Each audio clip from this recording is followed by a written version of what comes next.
my vlog. This is Sister Annabelle Elpring. At mayroon pong mga kadalagahan na naririto sa likod ko. Ang tanong, ano nga ba yung tanong mo? Ulitin mo nga. Paano niyo po na magmamati? Okay.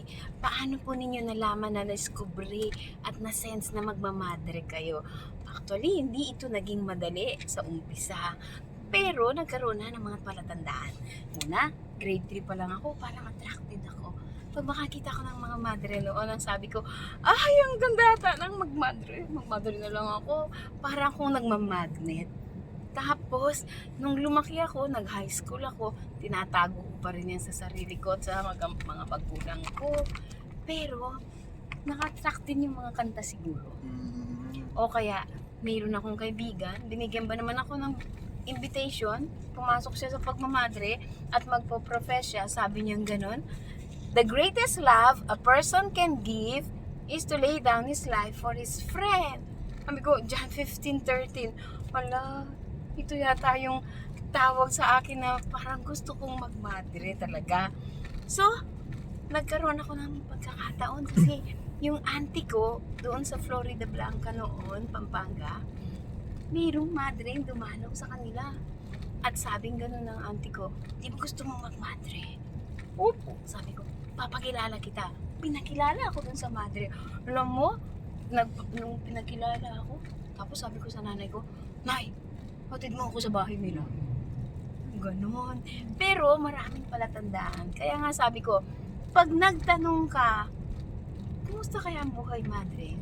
Parang nanliligaw na yan si Jesus. O kaya, ano kaya ang ginagawa sa kumbento? Ayan. So, yung tanong mo, alam mo, may tanda iyan. Tanong niyo din ba yan bago kayo pumasok? Yes. So Tanong. sa mga kung ikaw napapanood mo ngayon, baka tinatawag ka na rin para magmadre. So ito po yung calling card po na. Please like and share po ang video at i-follow niyo po si Sister Annabelle. Ibigay ko number ko, 0929, teka lang, 0929233799. At marami pang mga sign. At marami pang mga sign na pwede mong malaman na bakit narinig nyo yung sharing kanina ni Auntie Lucy. Parang may emptiness. Yes. Naramdaman ko rin yun. Sabi ko pa noon, Parang may kulang. may kulang. Pag hindi ako naging madre, sabi ko mag-apply na lang kaya ako doon sa leprosarium noon sa Tala. Yung mga may lepers, maglingkod doon. So, ialay ko na lang ang buhay ko sa leprosarium. Pero parang ang Panginoong Diyos gumawa pa rin ng paraan. Binigyan ako ng pagkakataon na makapaghanda ng aking buhay. Kasi ayaw din ng mga magulang ko. So, tinapos ko muna yung partly pinakita ko, sige, mag-aaral ako, magka-college ako. Nakita nilang nag-enjoy ako kunwari sa pag-aaral ko. Tinago ko pa rin yung desire ko. Pero, nag-impake na ako.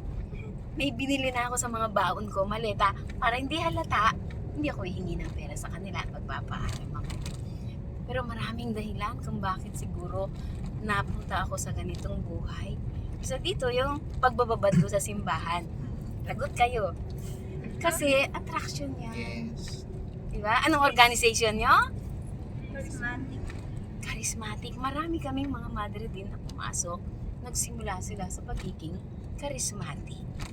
Kaya, yung mga nakikinig dyan, Please like and subscribe this channel.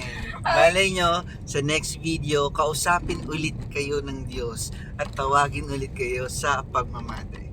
So maraming po salamat. Sister Annabelle. Thank you for watching, guys. God bless you.